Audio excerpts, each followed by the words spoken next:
Oi, turma, tudo bem? Sou Paulo Henrique Porcena e vamos para nossa aula de história de hoje?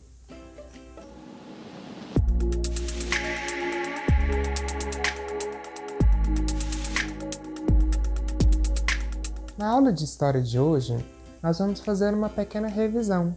Vamos recordar alguns temas e alguns assuntos que nós já estudamos.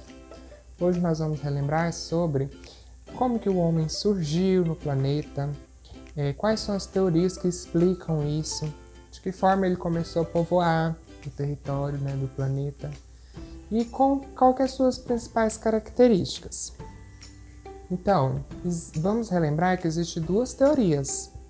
Quem lembra quais são as duas teorias que explicam o surgimento do homem, assim como o surgimento de toda a vida? Temos o criacionismo. Olha a palavra criacionismo. Lembra de que outra palavra? Criar. Ou seja, essa teoria explica que Deus criou tudo. Deus criou o universo, criou o planeta, os animais, o ser humano. Então, por isso que se chama criacionismo. A teoria do evolucionismo, lembra qual a palavra?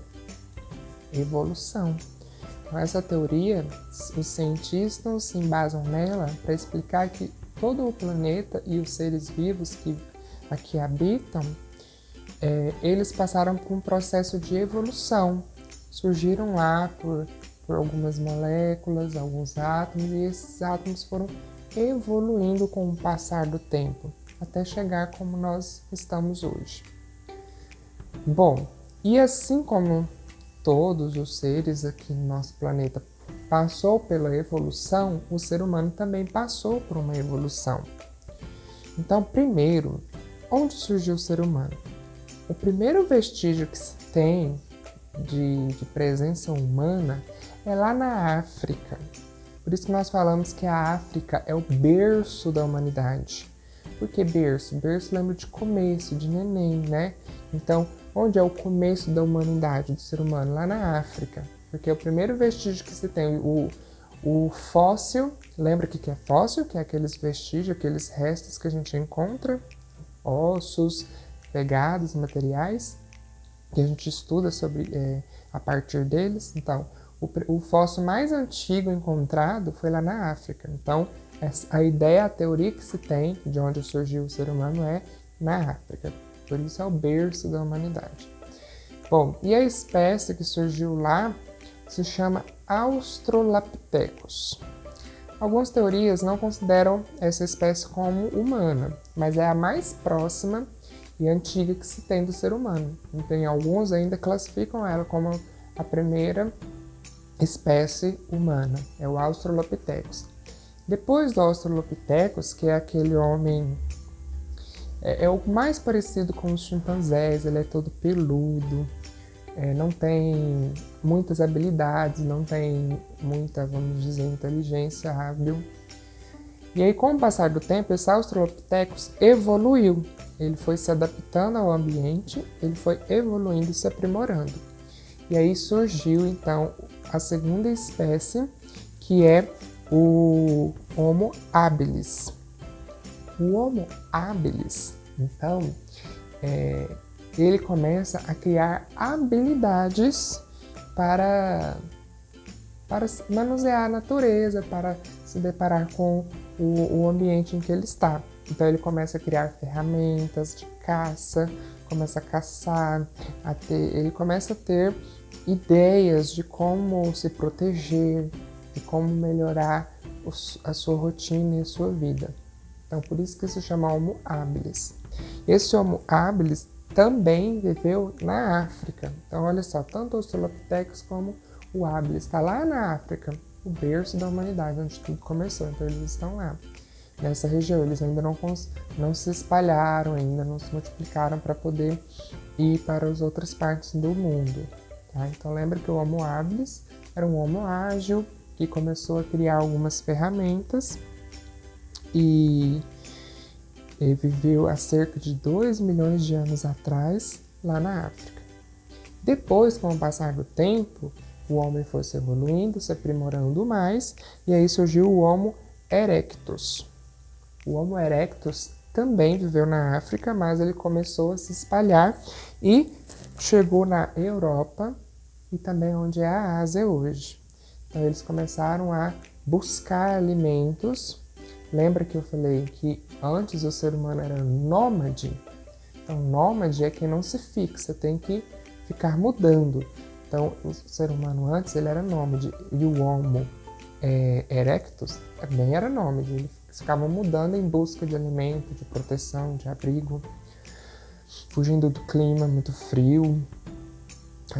Então, por ser nômade, eles começaram a habitar outras partes do planeta. Então, o Homo erectus habitou tanto a África, como onde é a Europa e como também onde é a Ásia, tá?